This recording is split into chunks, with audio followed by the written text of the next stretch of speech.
Entonces, la arteriosclerosis, y como siempre no les voy a leer las diapositivas, ¿ah? A menos que sean cosas muy puntuales, no, me carga esa cuestión, para eso tienen las clases. Y así las subí a todas a Canvas, no sé si las vieron ya. Sí, profe. Ya. Entonces, arteriosclerosis significa simplemente endurecimiento de la arteria, ¿ok?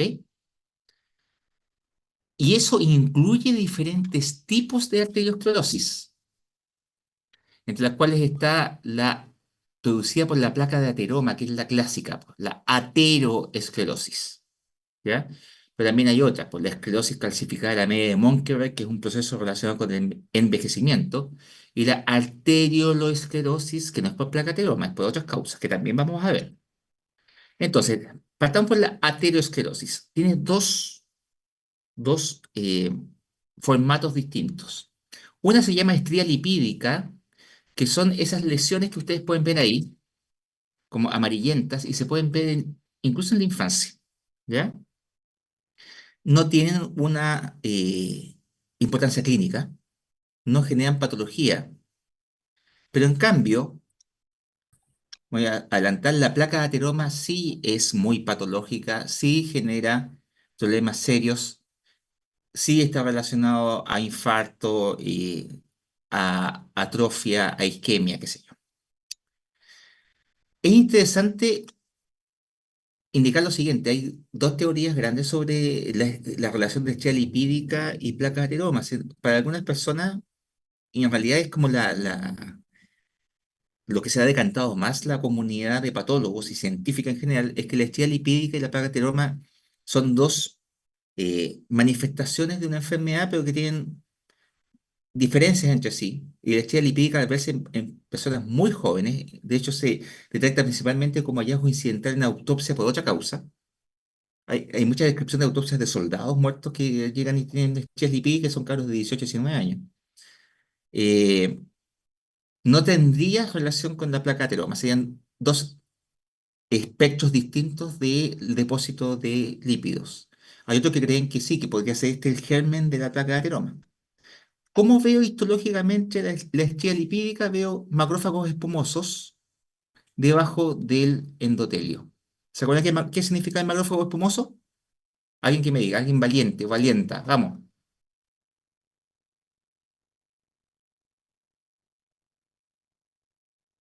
Cri, cri. Son los macrófagos que tienen lípidos esenciales. Eso es, muy bien. Macrófagos que tienen lípidos en su citoplasma. ¿Ah? Lípidos que no es la gota de lípido de la grasa, sino lípidos generales asociados a colesterol, depósito de colesterol. ¿Ok? Y que son múltiples vacuolas chiquititas. Ya, entonces, la placa ateroma, en cambio, es una lesión solevantada, grande, relacionada con el infarto, que cuando yo la corto veo un material amarillento, blanquecino, que se llama ateroma. De ahí viene placa de ateroma. Las placas de ateroma tienen tres componentes. Las células musculares lisas, se ven algunas acá, tienen fibras colágenas entre medio. ¿Y acá qué estamos viendo? ¿Qué vemos ahí?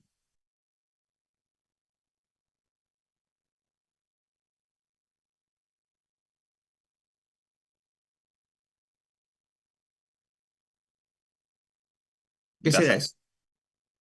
Por ahí vas. Son macrófagos espumosos, que en el fondo tienen lípido en el citoplasma, ¿ya? Y esto también se los mostré el primer semestre. Esto es depósito de lípido extracelular. ¿Se acuerdan que el colesterol extracelular toma forma como una aguja?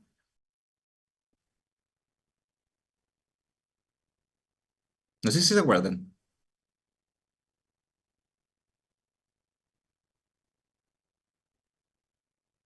¿Sí o no? O más o menos. El depósito de colesterol extracelular tiene forma de aguja. El intracelular o intracitoplasmático tiene forma de espuma. Lo que vemos que el componente principal de la placa ateroma es colesterol.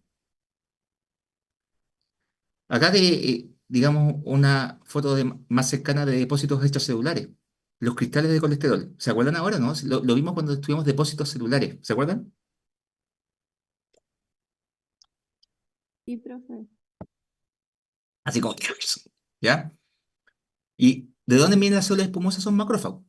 Y acuérdense, los macrófagos son monocitos que se dan de la circulación, que fagocitan algo y se transforman fuera de los vasos sanguíneos en macrófagos, ¿ya? Y cuando fagocitan lípidos se transforman en macrófagos o células espumosas.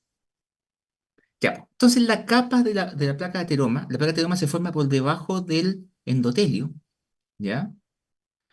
Usualmente a nivel de la túnica media o subendotelial, y va acumulando estos lípidos intra y extracelulares, células musculares lisas, células inflamatorias, usualmente se puede calcificar, y eso va formando una masa que va protruyendo hacia el lumen. Cualquier palabra rara que no me entiendan, me paran, ¿ya?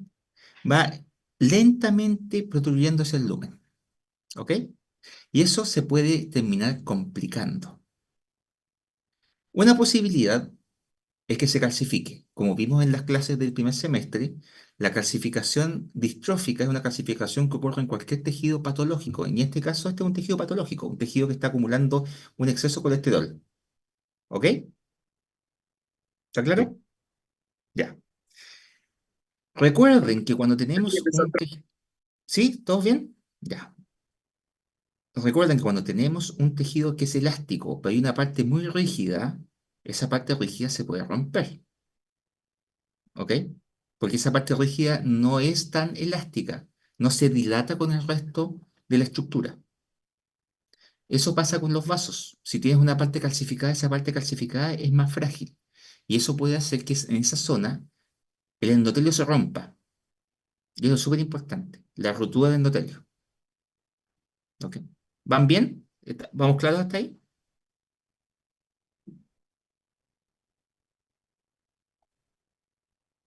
Sí, profe. Gracias. Otra posibilidad, ¿ya? Terminó de romperse el endotelio. Fíjense lo que pasa acá. Esto es una placa de ateroma rota. Aquí está ulcerada. Cuando hay ulceración, hay desarrollo de tejidos de granulación. ¿Se acuerdan cuando lo estudiamos en el primer semestre? Angiogénesis, hemorragia, ¿ya? Entonces tenemos una capa ulcerada con hemorragia, tenemos una capa de material lipídico aquí se ven claramente los cristales de colesterol, aquí está la túnica media y la adventicia, ¿ok? Cualquier placa de ateroma rota puede terminar haciendo que se vaya acumulando ahí material hemático, glóbulos rojos, plaquetas, etcétera, y puede terminar trombosando el vaso y ocluyéndolo finalmente. Y ahí se genera un infarto o un tromboémbolo. ¿Ok? Sigo. La trombosis es cuando, a la rotura de la placa, tú tienes la formación de un material hemático. ¿M? Y ese material hemático puede terminar ocluyendo el vaso sanguíneo. Y al ocluir el vaso sanguíneo, si lo ocluye completamente, puede generar un infarto del tejido. ¿De acuerdo? Ahora, no siempre la oclusión de un vaso va a producir el infarto del tejido, porque podría ser que ese tejido tenga eh, vasos sanguíneos paralelos que lo vayan alimentando. Entonces no se genera un infarto inmediato. ¿De acuerdo? Una de las cosas que uno puede ver en un trombo sanguíneo es que si pasa mucho tiempo y no se infartó, empieza a organizarse. En el fondo, empieza a formar tejido de granulación, empieza a producir angiogénesis. Esa masa hemática se empieza a organizar y se pueden formar pequeños vasos sanguíneos en el trombo. Y eso se llama proceso de organización o recanalización o retunelización. ¿Ok? Y podría empezar a pasar sangre por ahí, por esos pequeños conductos sanguíneos. Pero usualmente esa sangre eventualmente podría ser que el órgano siguiera funcionando. Pero ¿qué pasa si la persona empieza a someter al órgano que recibe esa sangre a mayor trabajo? ¿Qué podría pasar?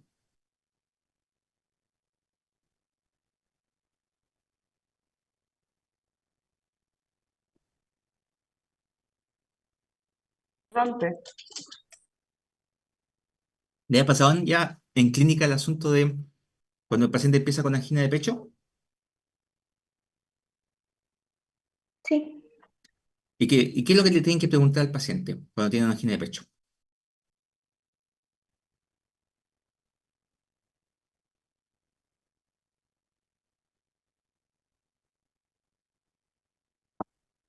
¿Qué te preguntan?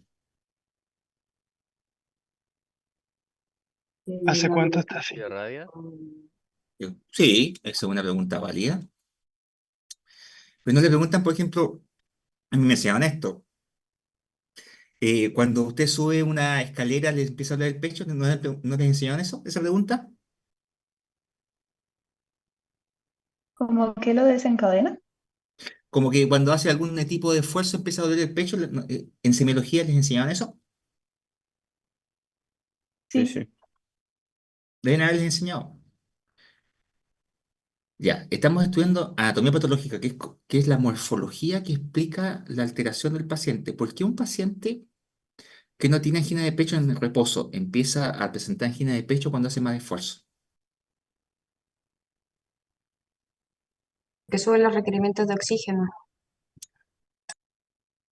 Entonces, si un vaso está parcialmente ocluido en reposo, puede ser que el requerimiento de oxígeno sea suficiente, pero al someter el mayor requerimiento de oxígeno nutrientes, porque aumenta el esfuerzo, empieza a entrar isquemia. ¿Se entiende?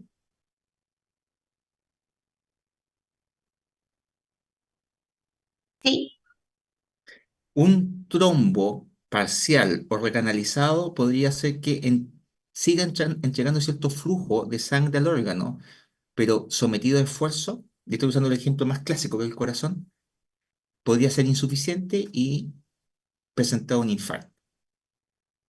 También podría ser que un trombo de larga data que entregue menos flujo sanguíneo a un órgano haga que el órgano se atrofie. No sé si se acuerdan que el semestre pasado vimos en causas de atrofia la disminución de flujo sanguíneo que podía hacer que un órgano se atrofiara y se achicara. ¿Sí o no? Porque se adapta a la disminución de oxígeno.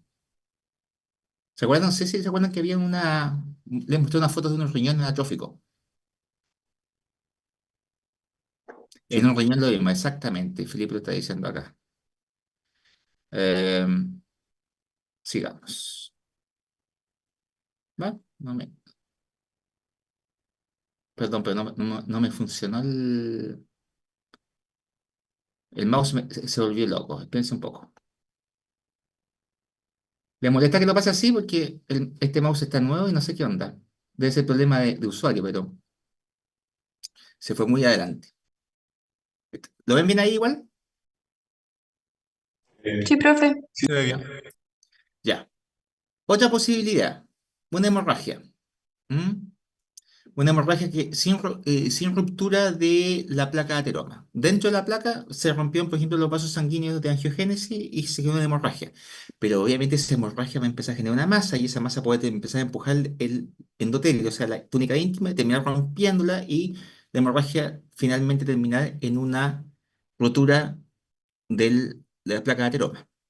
¿Ok? El hematoma que se produce rompe el endotelio.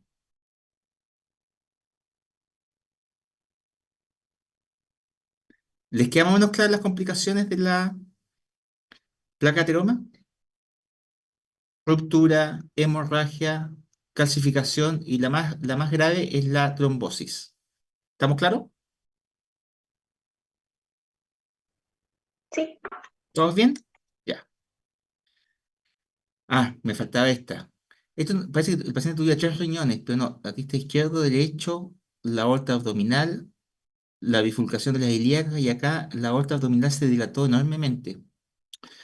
En este caso, las placas de ateroma llegaron y comprimieron las fibras elásticas. Las fibras elásticas, que son súper importantes en los vasos sanguíneos, al atrofiarse por la compresión, cedieron a la presión sanguínea. ¿Y qué pasó? Se dilató toda la pared vascular y formó esta masa que en el fondo es una dilatación de la aorta abdominal. ¿Sí? Sí, sí. Se generó una zona débil en la pared vascular.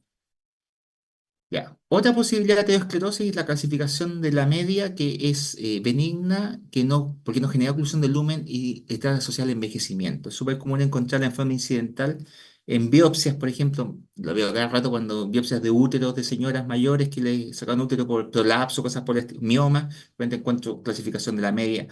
Es normal, incluso muchas veces ni se describe.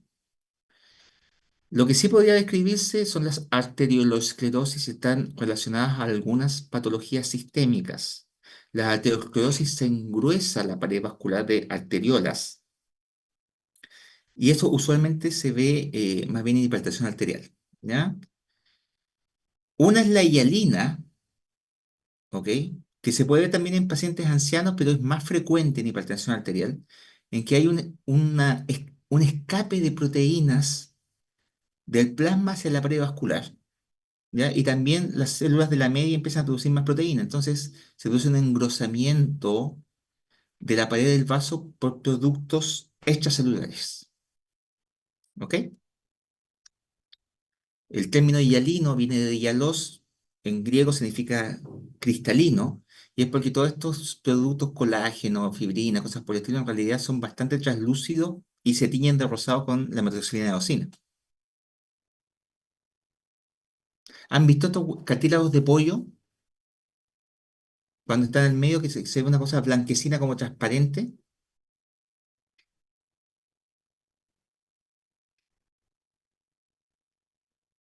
Sí, profe. Eso es un cartílago hialino. ¿Ah? Y eso es hialino, se ve así como translúcido, ese es el color que se ve realmente. En cambio, perdón, esto podemos ver en lesiones en pacientes hipertensos, como les contaba, se ve con mayor frecuencia. A pesar que se ve con pacientes ancianos, se ve con mayor frecuencia en pacientes ancianos, y aquí tenemos no sé si es una autopsia o una biopsia de riñón. Pueden haber biopsias renales por trasplante, que se ve finamente granular porque están todos estos vasitos sanguíneos levemente engrosados, entonces hacen que la superficie sea granular y es súper común encontrarlo en pacientes hipertensos, aunque estén controlados. Por eso se conoce como nefroesclerosis benigna, no está necesariamente relacionada a la hipertensión. Es más frecuente, pero no es patognomónico, ¿no? No es una cosa obligatoria. Pero en cambio la arteriosclerosis hiperplásica sí está relacionada con la hipertensión, con la hipertensión grave. Aquí este es un paciente, una autopsia, y fíjense la presión que tenía, 300 con 150, ¿ya? Y no sé si alcanzan a notar la foto, no encontré una foto mejor, que está lleno de puntitos hemorrágicos, ¿lo ven? Identifican esto, ¿verdad?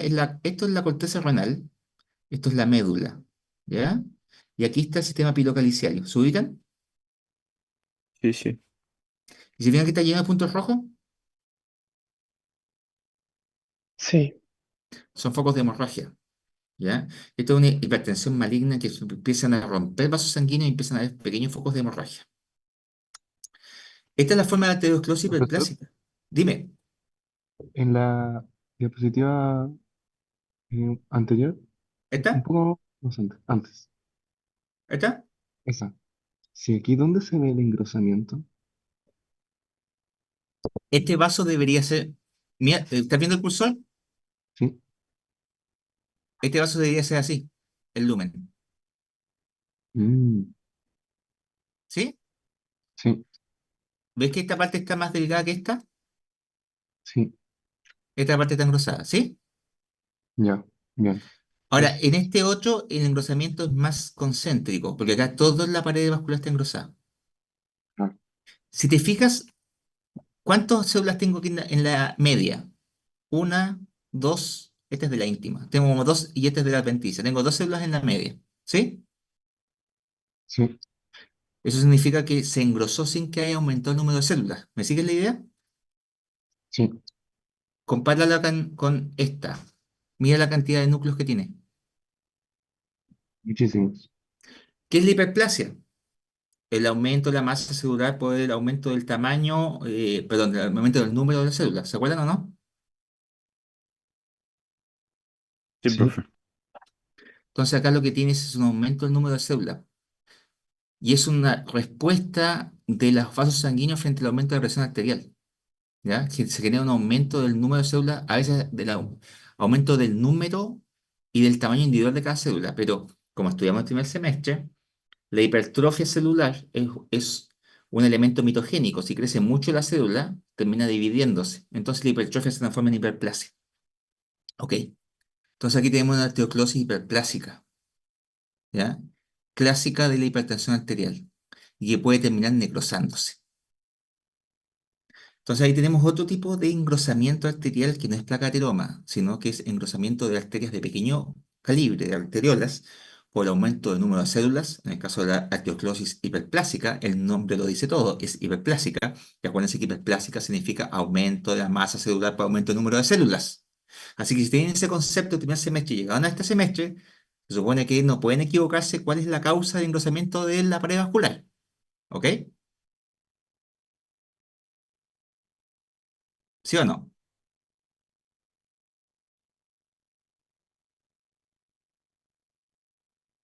¿O alguien se confundió y se perdió?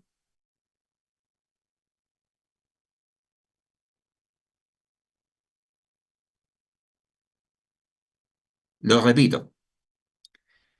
En el caso de la arteriosclerosis hiperplásica, el nombre lo dice todo. Arteriola, esclerosis, endurecimiento, hiperplásica. Hiperplásica es aumento de masa celular por aumento del número de células. Con el puro término arteriolosclerosis hiperplástica les estoy describiendo toda la patología. Endurecimiento de los vasos sanguíneos arteriales de pequeño calibre por aumento del número de células. ¿Me siguen ahí? Sí. Sí, profe. En cambio, si digo arteriolosclerosis hialina, les estoy diciendo endurecimiento de los vasos arteriales de pequeño calibre por depósito hialino. Y ya saben que el depósito hialino es depósito extracelular. ¿Sí? ¿Les queda claro? Sí. ¿Todos y todas? Sí. Vamos a suponer. Veamos algo de los aneurismas y pseudoaneurismas. ¿Ah? Esto en vaso sanguíneo normal. Como les conté en el ejemplo del paciente que tenía una dilatación de la aorta abdominal, si tienes placas de ateroma pueden alterar la túnica elástica y eso se va a convertir en una zona más débil de la presión sanguínea y se va a dilatar toda la pared vascular. Eso es un aneurisma verdadero, ¿ya?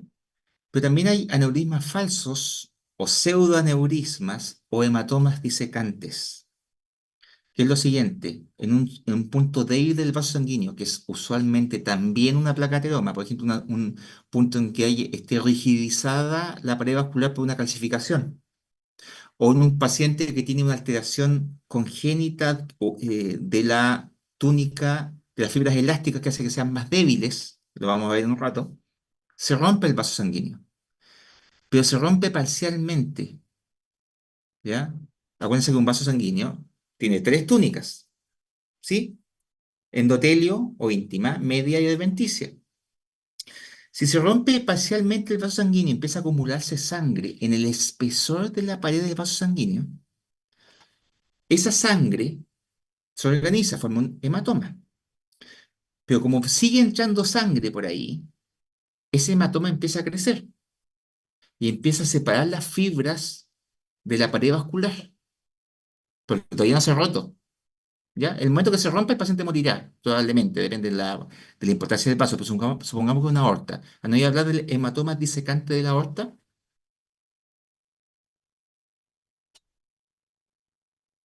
Sí, Esto es lo que hace, po. Se rompe la pared aórtica, pero puede ser otro vaso, vamos a verlo enseguida. Se empieza a acumular sangre, la sangre organizada pasa de hemorragia a hematoma porque se está organizando, y empieza a disecar porque empieza a separar las fibras. Usualmente el hematoma disecante empieza a separar las fibras de la túnica media, empieza a romper las fibras elásticas. Si un hematoma disecante aórtico, porque la aorta es la arteria más importante, se rompe hacia afuera, se rompe la adventicia, el paciente va a morir. Va a morir.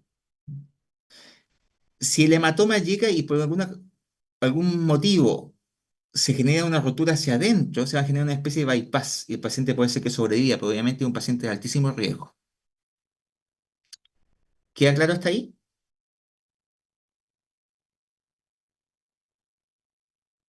Sí, profe. Súper. Por favor, si cualquiera que tenga duda me para o por último me manda un mensaje. Entonces, los aneurismas verdaderos están compuestos por las tres paredes del vaso. Este nuevamente es un aneurisma de aorta abdominal distal justo antes de la bifurcación ilíaca y se dilató completamente ahí. Fíjense que está lleno de unas cosas negras, ¿lo ven ahí o no?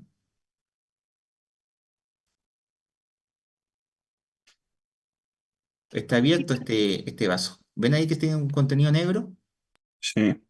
¿Qué es?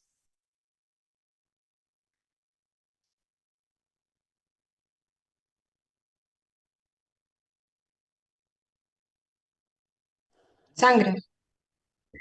Coagulado. Exactamente. Sangre coagulada. Y cuando en un ratito más veamos la tía de Virchow, van a ver por qué se produce eso. Ya. Entonces, la causa principal de neurismos verdaderos, como les contaba, es la ateroesclerosis. Esta es una radiografía de un paciente que tiene esta masa, no sé si alcanza a ver, están las flechas, una masa hemática, que nuevamente un lugar favorito para la formación de estos aneurismas verdaderos es la aorta abdominal. ¿Ah? Mira, esto me llega un día, no me acuerdo en cuál hospital estaba trabajando, me llega este vaso de una paciente que cuando abro la arteria esplénica, bueno, el cirujano había dicho, no sé si se alcanza a fijar que la arteria esplénica tiene un globito ahí, ¿lo ven o no?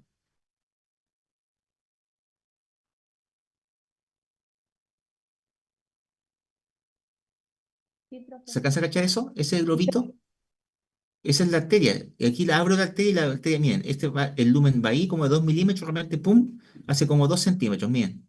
Y se llenó de sangre, ¿lo ven?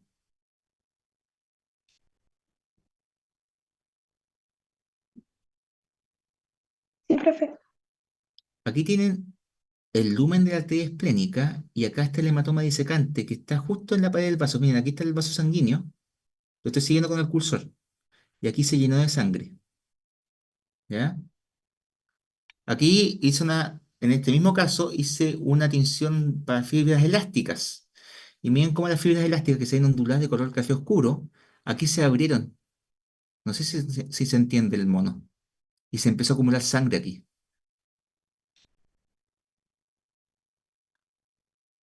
¿ya? ¿Se entiende la idea o no?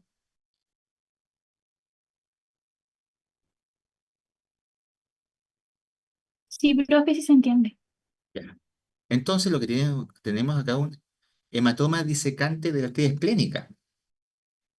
Me acuerdo de un caso que me llegó súper similar. Un colega que cardiocirujano estaba operando, sacando un vaso sanguíneo para hacer un bypass, en la época en que se ocupaban vasos sanguíneos de otros lados para hacer bypass coronarios. Dice que lo estaba manipulando y se le infló como un globo. Lo manda a la anatomía patológica y efectivamente también tenía un hematoma disecante.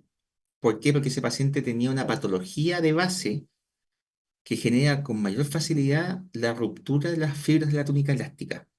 ¿Ya? Lo vamos a ver en un rato, se llama síndrome de Marfan, ¿no? Ok, ya. El hematoma disecante de la aorta, como les conté, es un cuadro catastrófico. Aquí tenemos una aorta, válvula aórtica abierta, aquí está la salida de arterias coronarias, aquí está la válvula y acá se rajó, ¿ya?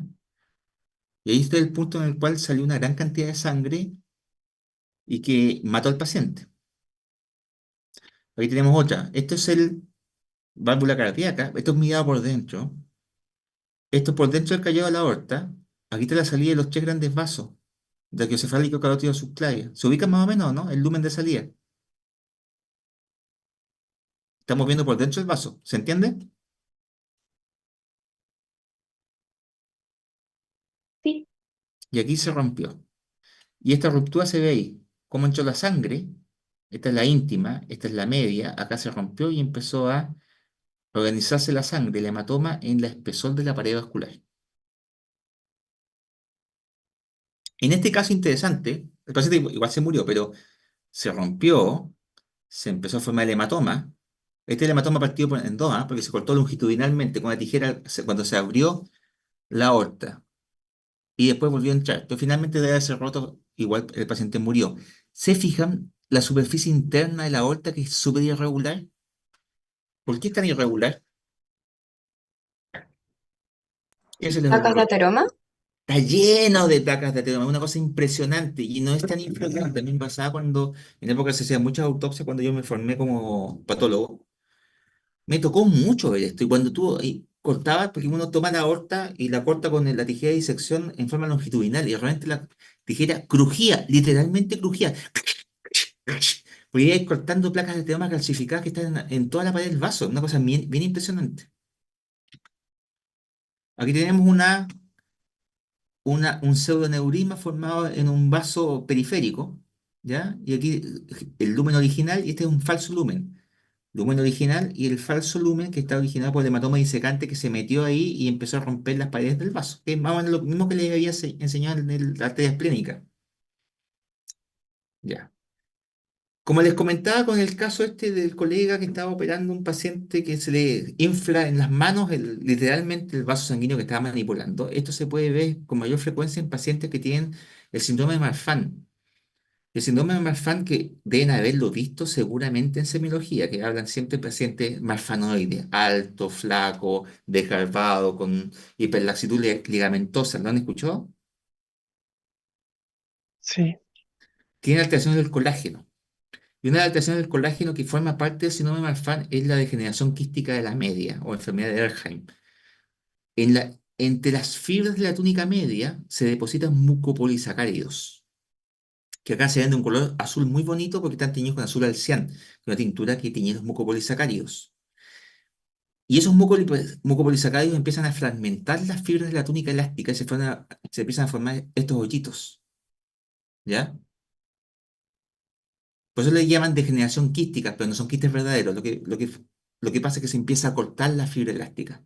Y esta fibra elástica de mala calidad, que se fragmenta, con mayor facilidad se rompe y facilita la formación de pseudoneurismas, de hematomas disecantes. En el fondo es un colágeno malo. ¿Ok? ¿Me siguen?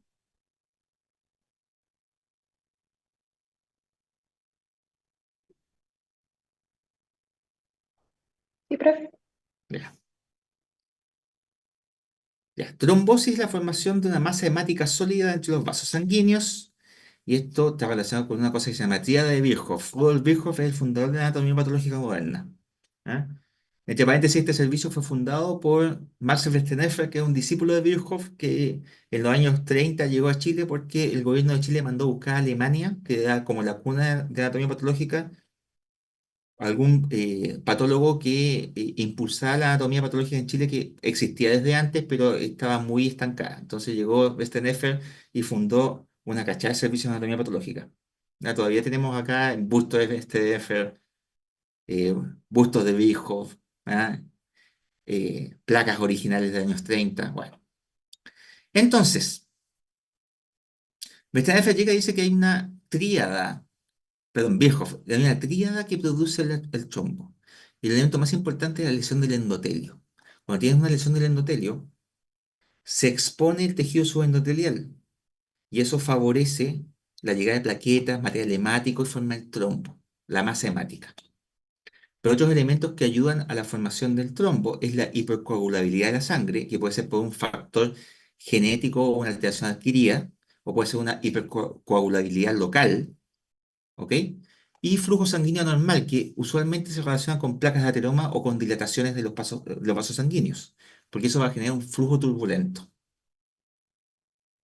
El factor más importante para formar un trombo y que per se solo puede formar trombo es la lesión del endotelio. Y eso está relacionado con placas de ateroma rota, básicamente. ¿Ah? También se puede ver en otras enfermedades en que hay lesiones del endotelio que son más raras, pero que existen, como algunas enfermedades autoinmunes que hay un ataque antígeno-anticuerpo sobre el endotelio. Ejemplo clásico, la placa de ateroma ulcerada, que ya les mostré la foto antes, esto es lo mismo. Ya. Otras causas de lesión endotelial, infarto al miocardio, como les contaba, vasculitis, traumatismo, radiación ionizante. ¿Ya? Eso ocurre, por ejemplo, con la radioterapia. En la radioterapia pueden ocurrir infartos secundarios de radiación, porque se genera daño del endotelio. ¿Ah? Acá tenemos, por ejemplo, en esta pared de ventrículo izquierdo, fíjense, está engrosada porque solamente el paciente tenía hipertensión arterial de base, y acá se generó fibrosis. Esto lo estudiamos creo que el primer semestre. Porque efecto de curación de un infarto antiguo, el paciente sobrevivió, pero esta zona se empezó a dilatar no porque se habían dilatado como las tres paredes, sino porque se reemplazó el tejido con fibrosis. Y esa área dilatada forma trombo, porque una zona dilatada en un vaso sanguíneo, en una pared cardíaca, genera turbulencias. Ya. Vamos a usar la imaginación. Imaginación. Seguramente ninguno de ustedes ya juega con vaquitos de papel como jugaba yo cuando era chico, pero imagínense que hay un canal de agua y, y ese canal de agua llega a una fuente. ¿Me siguen la idea? ¿Se lo imaginan? Sí, Sí, profe. Si pongo un barquito de papel en el canal que da a la fuente, el barquito de papel se va a ir generalmente derecho hacia la fuente, ¿sí o no? Sí, ¿Qué va a pasar cuando llegue a la fuente? ¿Va a seguir derecho o va a empezar a golpearse en las paredes?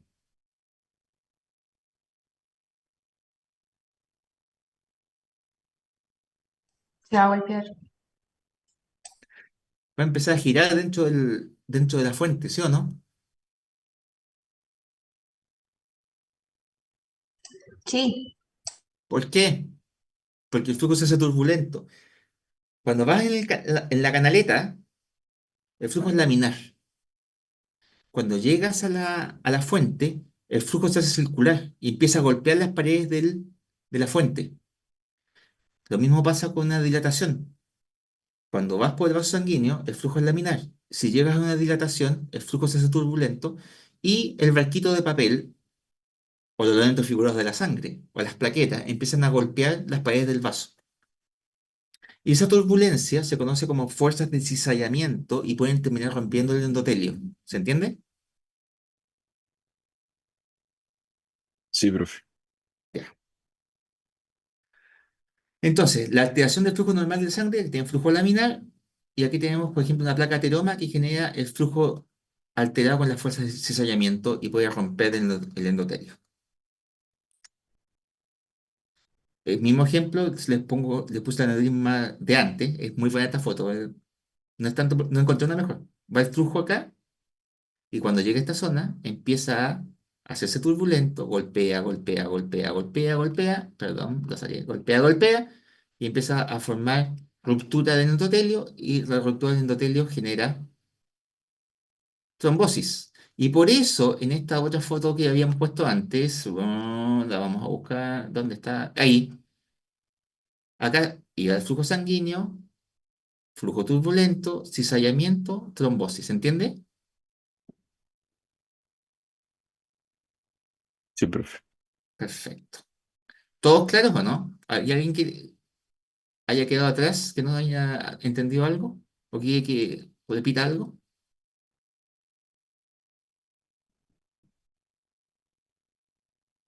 Ya. Entonces, las plaquetas se activan por el contacto con el endotelio, la éstasis sanguínea, porque aquí la sangre se empieza a posar y no se cambia con tanta rapidez, por eso se llama éstasis sanguínea, y hace que los factores trombolíticos que controlan la cascada de coagulación no lleguen tan rápido, ¿ya? Y como hay disminución de la velocidad del flujo, porque hace lentece el flujo, esto no se puede limpiar la sangre, ¿ah?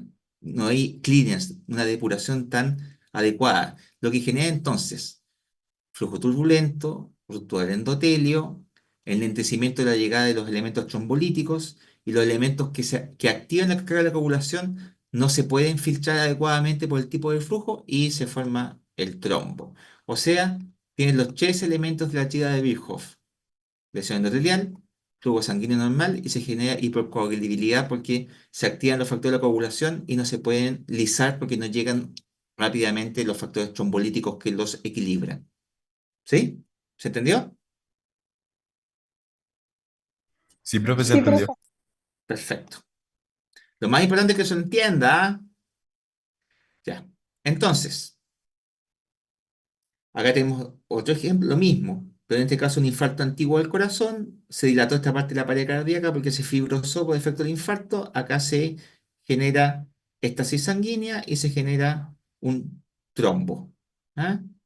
Y después vamos a ver, cuando tengamos la clase de infarto, algo acerca de eso también. ¿Ok?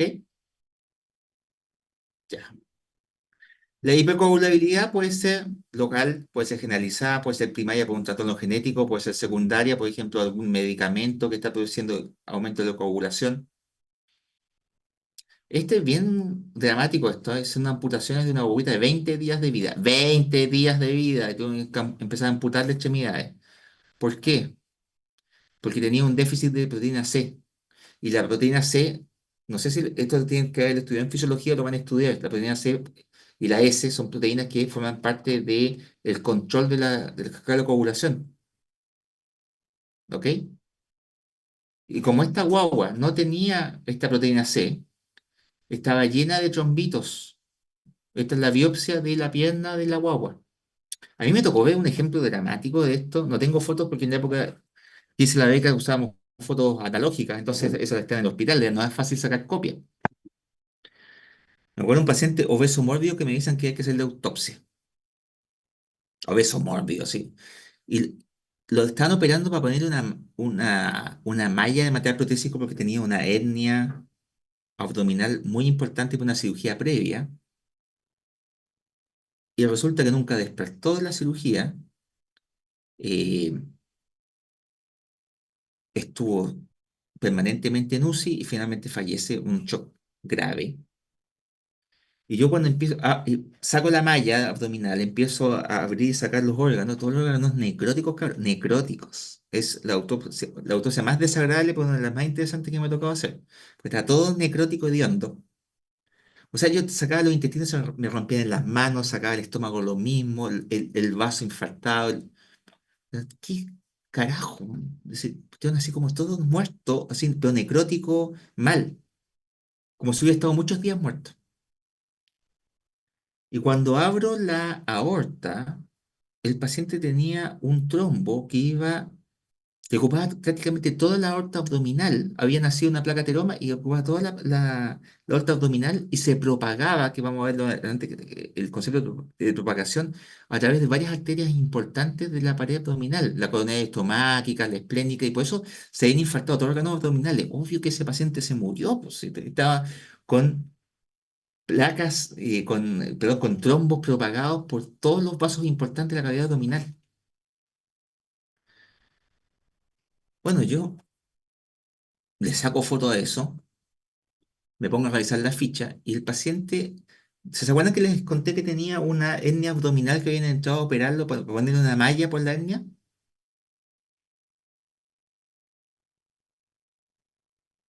Sí, profe. Resulta que esa hernia abdominal era secundaria a una cirugía que había tenido unos años antes, que había hecho un infarto espontáneo de un segmento de colon. Y a anatomía patológica le llegó un segmento de colon necrótico, pero se planteó en ese momento por los internistas que el paciente tenía un déficit de proteína C, no tan grave como el de la guagua. La guagua empezó a los 20 días a presentar infarto. Pero este paciente ya mayor, obeso mórbido, hizo un infarto, no se logró llegar al diagnóstico, se supuso, pero no se siguió estudiando, lo someten a una nueva cirugía para ponerle la malla porque tenía esta hernia gigante intestinal por su obesidad. Y resulta que el factor de estrés, porque es un factor de estrés el tema de la entrada a cirugía, y las placas de trauma previa, se generó un trombo gigantesco y el paciente se murió. ¿Ok? Tenía un síndrome, igual que la guagua, tenía hipercoagulabilidad congénita. Eso hay que considerarlo. ¿Está claro o no?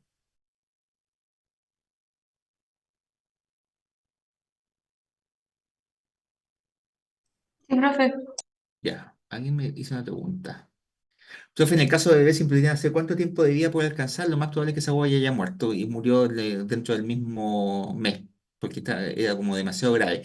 Pero esto pasó hace muchos años. No sé si ahora habrá algún tratamiento específico para eso, ¿ah? Posiblemente sí, ojalá. ¿Ya? Eso ya es muy ámbito de la pediatría. Esa autopsia me tocó hacerla, yo estaba en el TINE. Tiene que haber sido hace unos 10 años. Aspectos morfológicos de los trombos. Los trombos pueden ser rojos o blancos morfológicamente. Vamos a ver algunos ejemplos. El trombo rojo es cuando los elementos de la coagulación se mezclan bien entre sí. Es más típico de los vasos venosos, ¿no? Vena femoral, porque el flujo es más lento, ¿ah? Y permite que los glóbulos rojos se mezclen con el resto de elementos figurados. Aquí tenemos Esto se hace, ¿ah? Trombectomía. ¿Ah? La cirujana vascular, digo femenino porque acá en el hospital es como la cirujana vascular que hace esto, llega, se mete los vasos sanguíneos y le saca los trombos de dentro antes que generen una isquemia. ¿Ya? El trombo blanco es típico del territorio arterial, incluyendo el territorio de los ventrículos, y es más bien blanquecino, ¿ok? Y es porque se van mezclando entre sí plaquetas con glóbulos rojos. No sé si ven que esto que se parece a una torta de mil hojas. ¿Lo ven o no?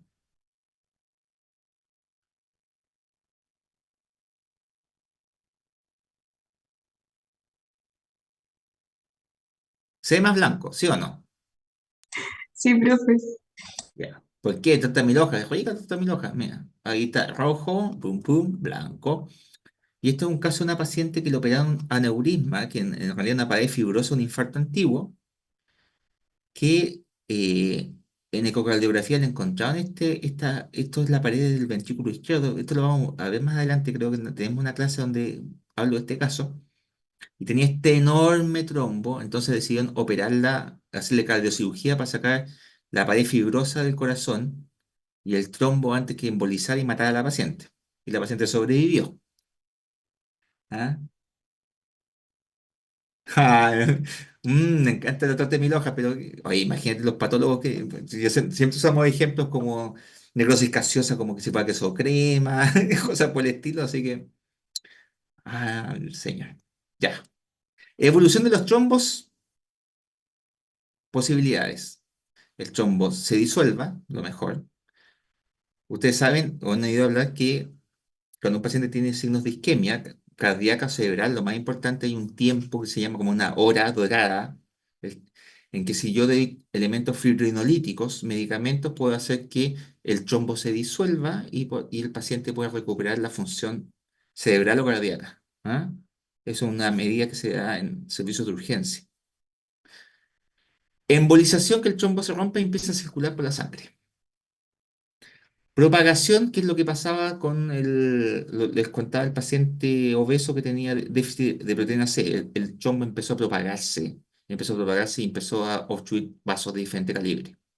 Calcificación distrófica o que se infecte. Esa es otra posibilidad de complicación. Aquí tenemos también la posibilidad que el trombo se organice, como habíamos visto antes con la material hemático, que el trombo se organice, se recanalice, se retunelice, que forme angiogénesis, pero usualmente esa angiogénesis puede llegar y comunicar un poco de sangre, pero no es suficiente para salvar al tejido del infarto.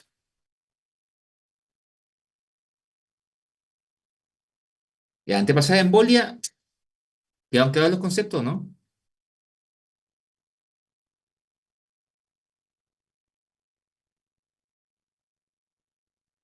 Sí, profe. Sí, profe. Muy bien. La embolia, yo siendo patólogo y con solo 3 años de clínico, cuando fui general de zona, me tocó ver embolia sólida, líquida y gaseosa. ¿Ya? ¿En serio? Eh, entonces es algo que tienen que saber como médicos generales. Esto no es un conocimiento exótico. Les puede tocar verlo. Entonces, lo más común es el émbolo. ¿Ah? Émbolo en los vasos sanguíneos de las extremidades va a llegar usualmente al corazón derecho y el corazón derecho a la circulación pulmonar. Entonces, generalmente los vasos sanguíneos venosos van a terminar produciendo infartos pulmonares y los producidos a nivel de la circulación mayor, incluyendo el ventrículo izquierdo, van a tender a ocluir zonas de la circulación mayor. ¿Ok? Existe también la embolía paradójica, una que se forma en los vasos venosos, llega al corazón y pasa al corazón izquierdo inmediatamente. ¿Por qué se genera eso? Porque son pacientes que tienen comunicaciones a través del tabique interventricular o interauricular, alteraciones congénitas. Entonces aquí, no sé si ven, esta es una pared de, del tabique cardíaco, ay, perdón, de un paciente adulto, pero tenía un foramen oval. ¿Se acuerdan que el foramen oval es una comunicación que está a nivel fetal y después se cierra? ¿Se acuerdan de eso? ¿Lo vieron en algún momento o no lo han visto? Sí, profesor. Ya, pues, aquí este paciente se mantuvo y se formó un émbolo de circulación que fue a corazón derecho y pasó a corazón izquierdo a través de el foramen oval. ¿Ok?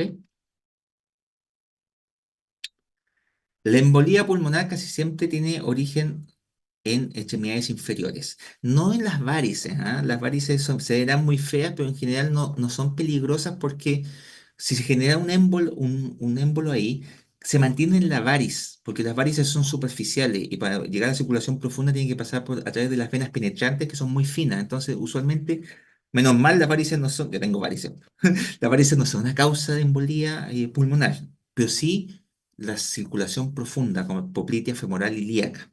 Aquí tienen un gran tromboémbolo en toda la arteria, en la entrada de la arteria bronquial. Si tenemos un émbolo demasiado grande, el paciente va a morir inmediatamente. Pues miren acá, la bifurcación de la arteria pulmonar como está totalmente tapada, ¿ya? Una cosa tan grande va a matar al paciente, al tiro.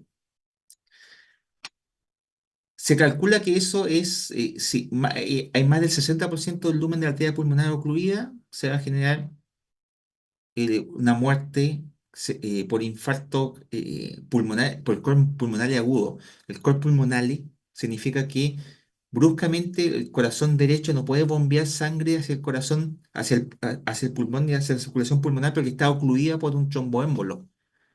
Entonces el paciente entra en shock cardiogénico. Acuérdense que el shock cardiogénico son todos estos shocks en los cuales la circulación, la sístole y diástole no puede fluir adecuadamente. Y una de las causas de shock cardiogénico es que le pongan un tapón a uno de los vasos principales. Y ese tapón en este caso es un émbolo pulmonar. ¿Se acuerdan de ese concepto? O sea, ¿verdad? Los tipos de shock lo vimos también.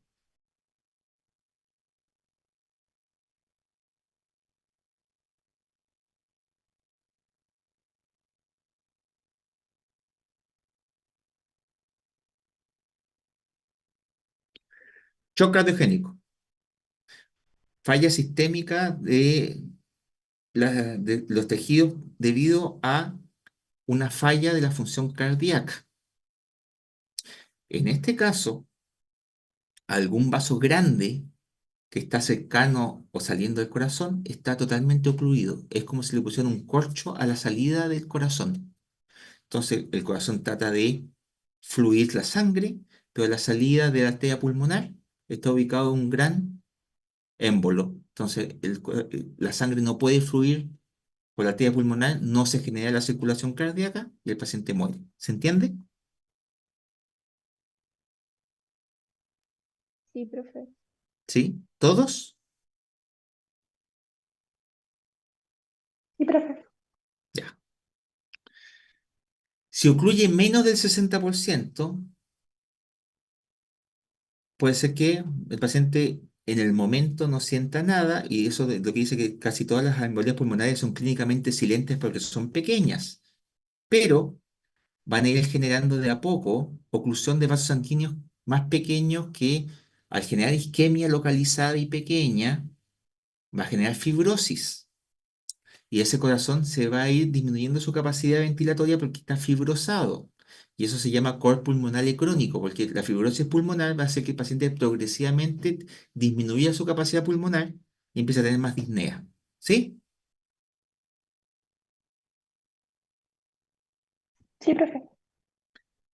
También puede pasar que las ramas pulmonares, y esto vamos a estudiar de nuevo en el concepto de infarto, si está totalmente ocluida, se genera una zona de infarto y el infarto puede ser hemorrágico. Pero, a ver, dejemos eso, vamos a hablarlo después cuando hagamos la clase de infarto, vamos a ver la diferencia entre infarto anémico e infarto hemorrágico. Dejémoslo para más adelante. Ya. Entonces, los vilos. Me llaman de urgencia porque hay un paciente con un paro cardiorrespiratorio en la ruta 5. ¿Ya? Vamos en la ambulancia y está un bus interprovincial de estos grandes, con una parado. A ver, Cristian me está preguntando algo. ¿Qué pasó, Cristian? Disculpe, lo que pasa es que en la diapo anterior, o la que viene a esa, no entendí bien la imagen histológica. Ay, ¿Cuál? ¿Esta? Esa. ¿Vaso sanguíneo? Ujú. ¿Esto que se ve rosado adentro? Ese es el émbolo, pero un émbolo chiquitito. Ahí. Ese émbolo chiquitito va a generar una isquemia chiquitita, ¿sí? Ujú. Pero si tienes muchos émbolos chiquititos con muchas isquemias chiquititas, vas a tener múltiples fibrosis y al final eso va a terminar afectando la capacidad ventilatoria. Entiendo. Y eso por eso es fibrosis pulmonar y disnea progresiva. ¿Se entendió ahí? Sí, muchas gracias. Ya. Bueno, como les contaba, está en los vilos. Tengo el paciente, me dice que hay un paciente en el fondo del baño y el bus decía Calama, ¿ya? ¿Y de dónde vienen? De Castro, de Chiloé. Y se estaban yendo en bus a Calama. Y eran familiares de mineros que tienen que haber sido mineros, no de Codelco, porque en realidad pagarle a las familias, porque eran puros papás y mamás, pues eran viejitos, que iban a ver familiares medio pique en bus. Y había un caballero en el baño del bus, sentado en el baño, fallecido. Yo dije la escoba, te cometí un error, porque cuando, no sé si les ha pasado cuando se pone el fonendo, como que uno, como que ocluye la audición y empieza a hablar más fuerte, ¿sí o no?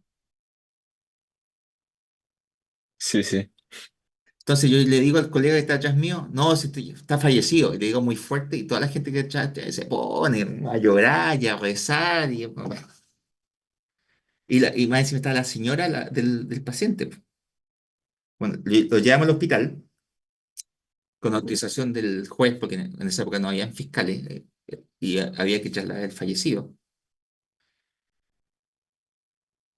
Y no pudimos comunicarnos con el médico tratante para saber, porque el médico tratante está en Castro, nunca nos podemos comunicar, tuvo que hacer la autopsia. Y lo que tenía el paciente era un émbolo pulmonar masivo.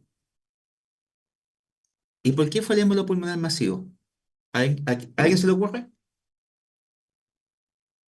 Por los cambios de presión. No.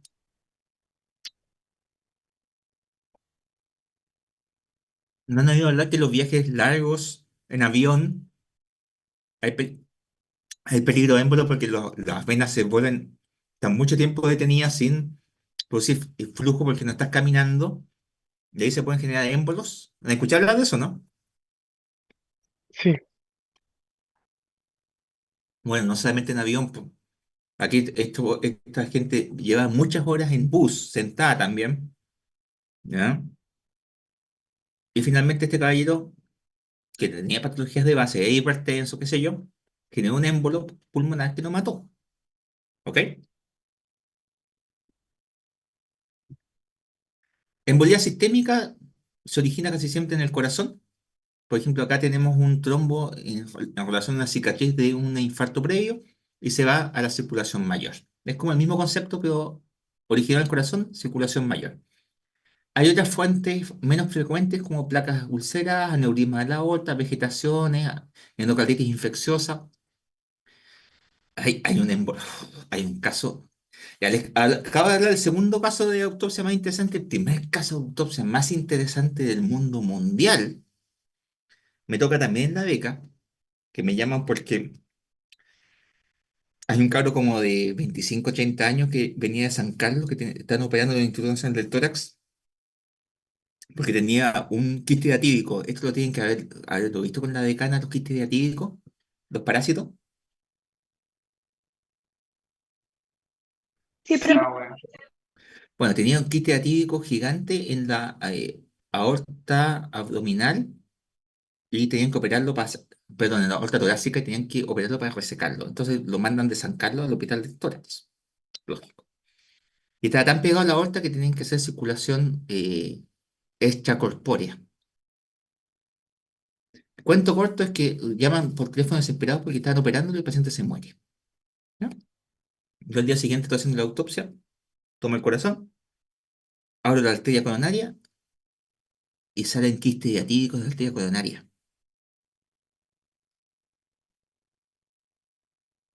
Estoy haciendo la autopsia, abro la tronco de la subclavia, quiste diatídico.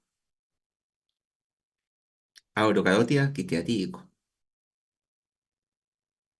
Abro la coronaria estomática, oye, quiste atípico en todos los vasos importantes del cuerpo. Es caso ultra exótico. Pero para que vean que es un émbolo de otro origen, muy raro. Llegan los médicos de ahí del tórax. Me acuerdo que un sábado en la mañana, ¿eh? Llegaban. Primero súper pesado, ¿eh? Pero después cuando vieron la autopsia se quedaron para adentro. ¿Qué es lo que había pasado? ¿Se acuerdan que el quiste diatírico es como un quiste diatírico madre que tiene muchas vesículas hijas dentro? No sé si lo vieron con la decana.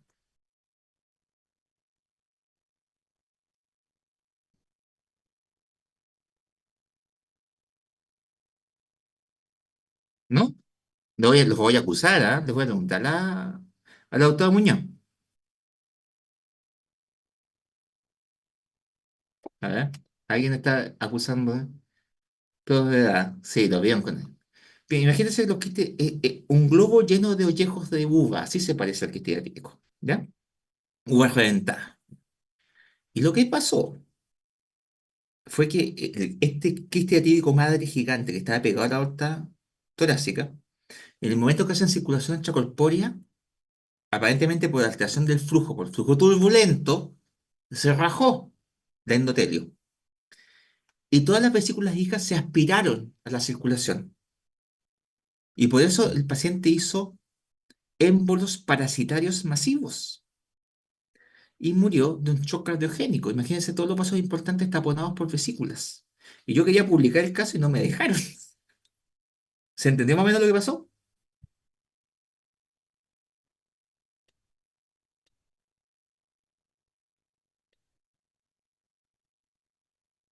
Y ojo, se Lamen- cachó. Lamentablemente, profe. Es bien, fue una cuestión muy exótica.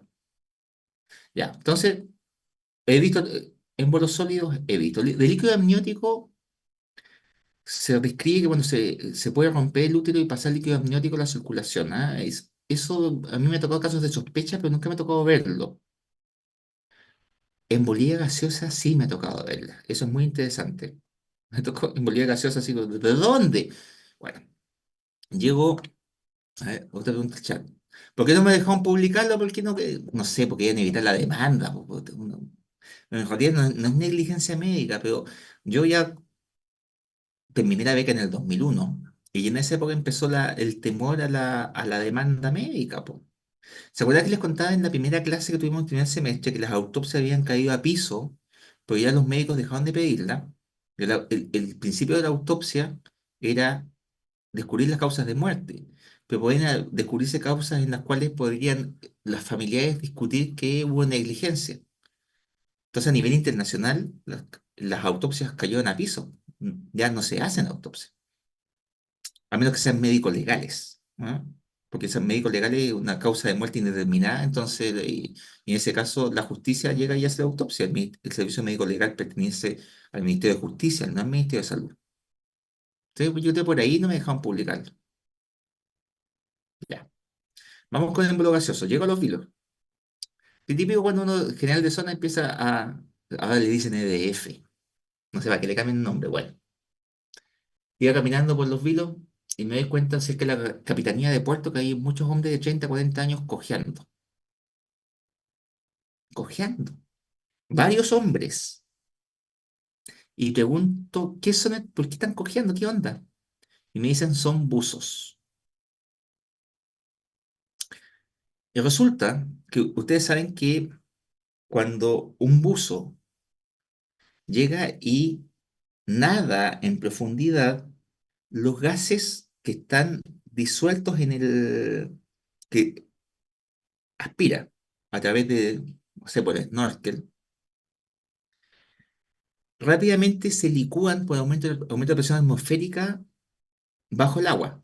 ¿Han escuchado hablar de eso, no? Y si suben muy rápido, esos gases que se disolvieron se transforman en una burbuja en la sangre. En vez de lentamente transformarse de nuevo en un estadio gaseoso, se transforma violentamente en una burbuja. Y por eso no sé si han escuchado hablar de que los buzos tienen que descomprimirse, empiezan a subir lentamente. ¿Han escuchado hablar de eso? ¿Lo han visto? Sí, el nitrógeno. Entre otros gases. ¿Ya? Lo que pasaba en los vilos es que los buzos mariscadores eh, se hacían la plata del año y solamente todavía se lo hacen con la veda del loco. La veda del loco, ustedes saben que los locos están en veda permanente porque los sobreexplotaban. Los vilos habían cerros de conchas de loco, ¿ya? Casi extinguían al loco. Entonces, ¿qué hacen durante el año? Como hay veda del loco, los buzos mariscadores los apilaban en el suelo marino. Y así cuando llegaba el levantamiento de la veda del loco, llegaban, se hundían, pum, sacaban loco, subían para arriba, sacaban loco, subían para arriba. Y la descompresión las pinzas. Entonces, todos estos pacientes eran hombres que llegaban, subían y hacían burbujas de aire. Y esas burbujas iban circulando y algunas pueden afectar el cerebro, pero lo clásico, clásico, aquí lo que les contaba, la embolía gaseosa, es que se afecten los huesos. ¿Ah? En este caso, que es el mismo paciente, este paciente es un caso que saqué de internet. No sé si ven que acá se ve un infarto, esta zona como, a ver, voy a amplificarlo. ¿Se ven que acá el hueso se ve con una cuestión irregular? ¿Lo ven, no? Sí, profe. Y acá la cabeza femoral, pero pasa lo mismo con el húmero. ¿Lo ven? Sí. Son infartos óseos causados por émbolos gaseosos. Y estos pacientes habían sobrevivido a estos infartos óseos, pero la cabeza femoral, como se había necrosado, se había cortado y se había deformado. Y por lo tanto habían quedado con una extremidad más corta. Y por eso está lleno de cojos. ¿Ya? Era por émbolo gaseoso. Y una cosa que hay que tener en cuenta cuando estás trabajando en una ciudad costera que tiene buzos trabajando es que te podría llegar una enfermedad de descompresión aguda en que tiene algún buzo que estaba trabajando, tiene compromiso de conciencia, podría ser un émbolo encefálico.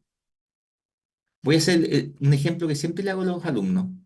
¿Qué hago con ese caso? Llega y me dice la hermana, lo trasladamos porque hay que mandarlo a descomprimir, hay que llevarle una cámara de compresión hiperbárica, que usualmente no están en los pueblos chicos. En Chile hay muy pocas y generalmente están en hospitales grandes, y en el caso de los virus, la más cercana está en el Hospital Naval en Viña. Bueno, llega el comandante de puerto, buena onda, y me dice: "¿Sabe, doctor, si lo trasladamos por helicóptero? ¿Ustedes le dicen sí o no?" Médico general de zona, ¿eh? ¿Sí o no? ¿Sí o No, no, capitán? no, no, ¿Mm? no, no, ¿Por qué no? por la presión. Exactamente.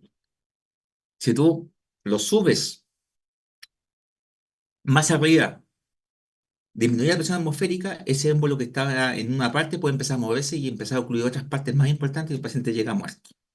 ¿Ya? Enchete, ¿eh? Ya. Hola, se me desconfiguró un poco, ya. La tercera causa émbolo raro que me ha tocado ver es la embolía grasa, que no es tan rara. ¿Por qué no es tan rara? Porque se asocia con traumatismos. Otra historia de los vilos. Fueron 3 años muy movidos de general de zona. Pero yo creo que casi todos lo tuve en los vilos más que en Vicuña. Estuve en los vilos y en Vicuña. Entonces, accidente automovilístico masivo que era muy común en los vilos. Porque estamos hablando cuando estuve en General de Zona en el año 95 al 98, la ruta 5 era una sola pista. Entonces, típicos adelantaban y ¡pa! Y había chocado un bus interprovincial con un camión que cargaba hierro. Entonces, me acuerdo que a la salida del hospital, bus interprovincial, abren el maletero y me sacan un tipo con las piernas dadas vueltas, 180 grados, los puntas de los zapatos para el otro lado, mirando para la espalda. ¿Ya? Ese paciente logramos estabilizarlo y mandarlo, en realidad no me acuerdo cuál de todos los hospitales lo mandamos, porque era tan crítica la situación, llegaban 30 heridos, 10 muertos, que tuvimos que mandar a todos los hospitales que estaban cerca del radio de los vilos. Mandamos a Coquimbo, a La Serena, a Viña y creo que también al Paraíso. Pero ese paciente después hizo una tromboembolía grasa. ¿Por qué? Porque hay mucha grasa en la médula ósea.